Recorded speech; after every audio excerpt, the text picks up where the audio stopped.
So in terms of what the heart does,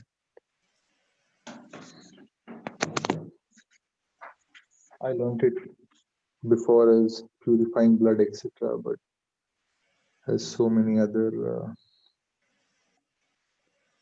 less mechanical functions. But the math that we are going to talk about today is going to be related to a certain curve, which venous meaning from veins, yeah. Yeah. So the cardiac function curve, where the idea is, blood comes into the heart through the veins, goes out of the heart through cardiac function, through the heart's like, yeah, So there are details that we won't get into about uh, hemoglobin purification, but the focus is going to be this mechanism, okay? The Frank Starling mechanism, which I will relate to rate of change. So this is the curve we are going to discuss. So hear me out, okay? Now start by recognizing the idea that these red bits are cardiac output. How and through what process the blood gets pumped out of the heart to go all around, yeah? And this bit here, the blue bits, are the venous return, that is from the veins, how the blood returns from all over the body into the heart, okay? So keep those two ideas as framework. Cardiac output, which is the red bits, and the blue bits in the venous return, okay? Cool, Shanak, we're on the same page with this? Yeah. What do the veins do? Veins bring back blood to the heart, okay? So Yeah. that's where the venous return comes from, okay? Cardiac, cardio, heart, output, out of the heart, the blood going out of the heart. Cool? Now, in our shifts here, the rate of change is different, right? Remember we learned slope today? Slope of a straight line is rate of change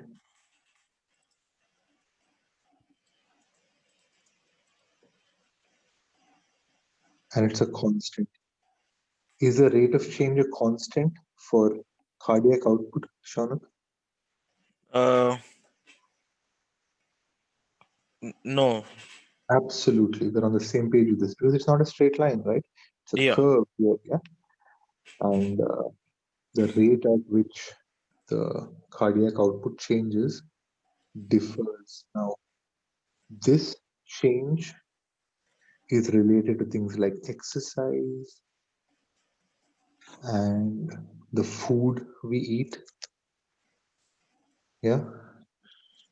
Uh, so before we go into the rate of change calculus idea, do you remember x-intercept, y-intercept, Shanak, or can I talk to you about that? No, you can talk to me about that, sir. So in our straight line idea that we discussed, y is equal to mx plus c, right?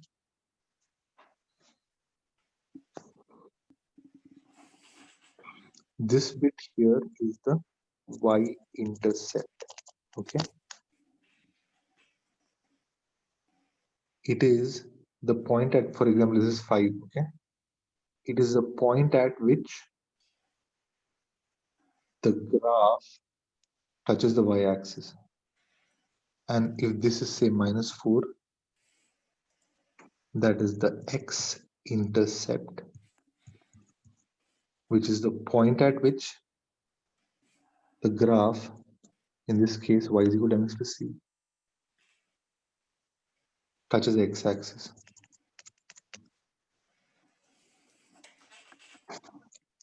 Okay, so there are details of x-intercept that we won't get into with this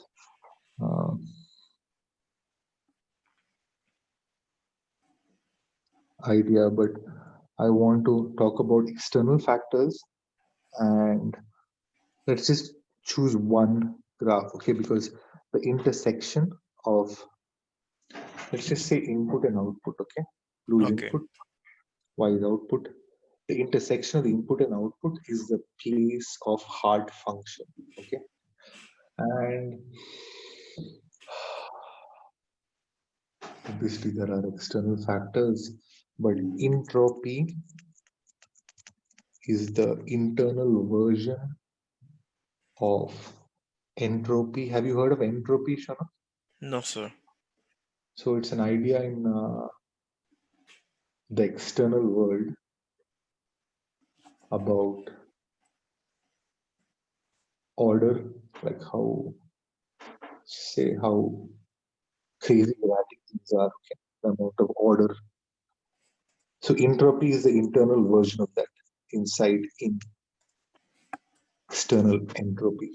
Okay, so now let's focus on the idea that there are external factors that change the curve. Okay, and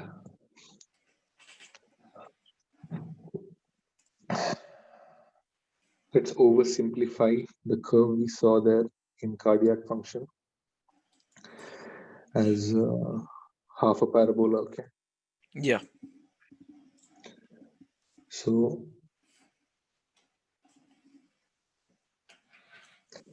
consider the heart function is here. Okay, the intersection of input output. Okay, now for whatever external reason it, let's just say in this way, yeah, chill, less work, yeah, so less output required.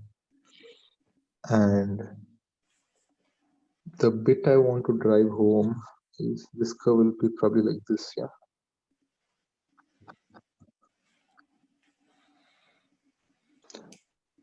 Is first of all,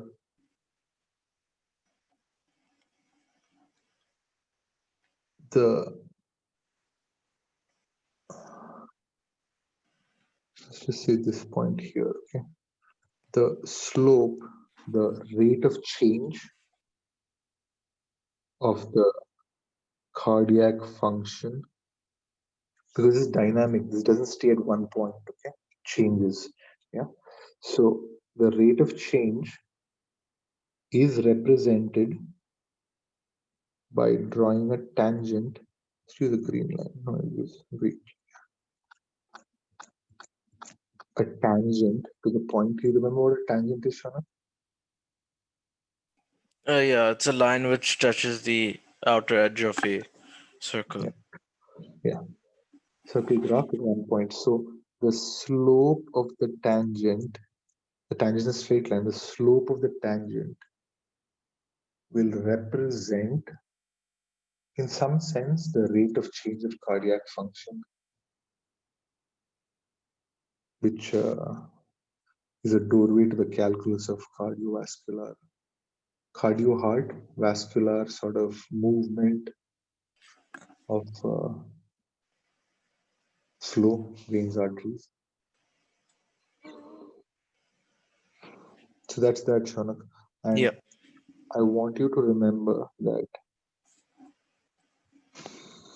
that half parabola we drew, the slope, the rate of change at every point is different because you're drawing a line tangent.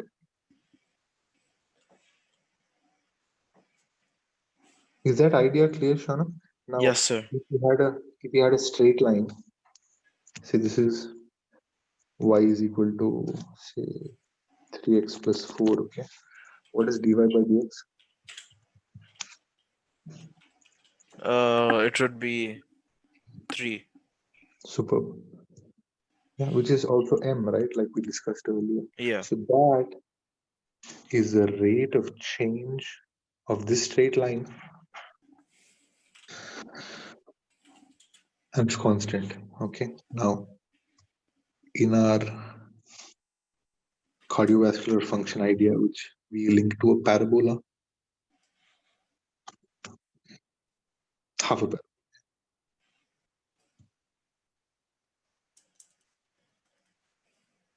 the rate of change is different. So say that this equation is y is equal to say 2x square plus 5x plus 3. Okay.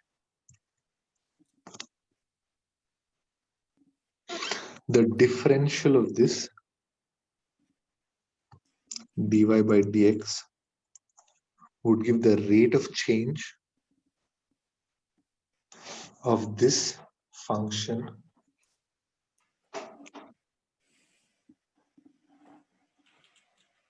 Let's just keep it at that for now.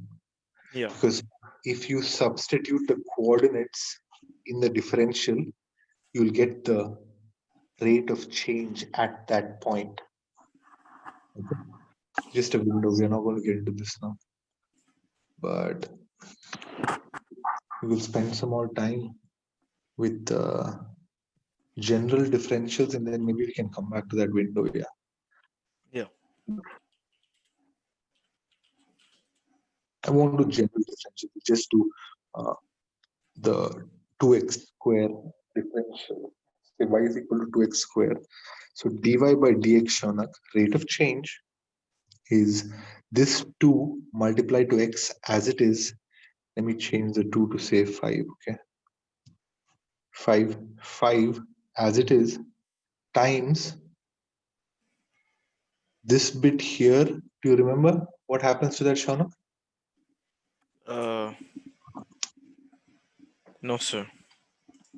So the power multiplies with a constant if present and the power decreases by 1. For example, y is equal to x to the power 7. Okay. So dy by dx would be 7x to the power of 6.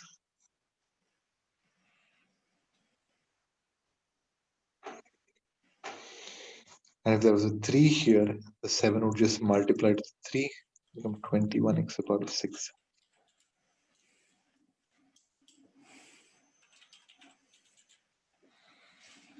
Is this kind of clear?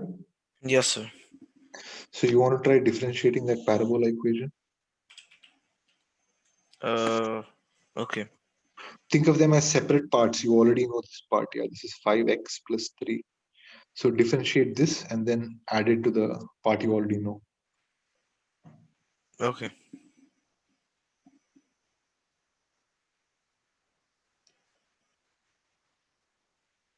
Go ahead. You want to differentiate 2x square.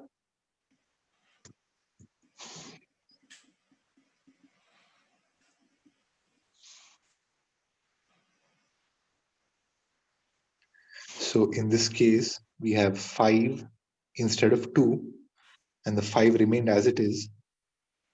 The power, which is 2 in this case, came here multiplied with the 5. And the power to decrease by 1. It's always decreasing by 1. Okay, whatever power it is. Okay. Go ahead. What is the differential So, of it? would it be like 2?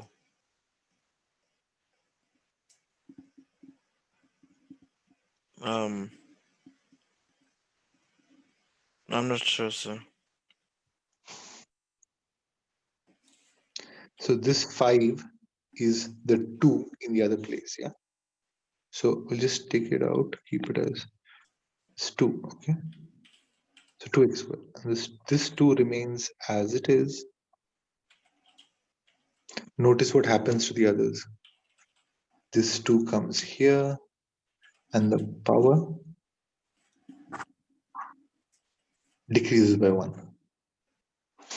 Power decreases by 1. Okay. Go ahead. You want to differentiate 2x squared.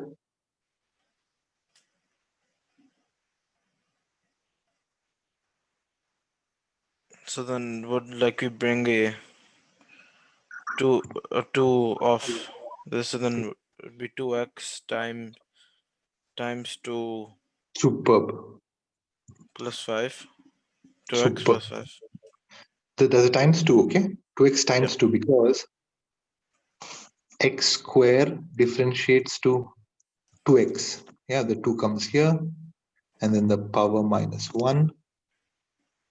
But in this case, there's already a 2. So it multiplies, and we get 4x plus 5. That's the idea, Shana. We'll unplug for today. But Yep. fantastic work. I will see you next week, yeah? Yep. That's Bye.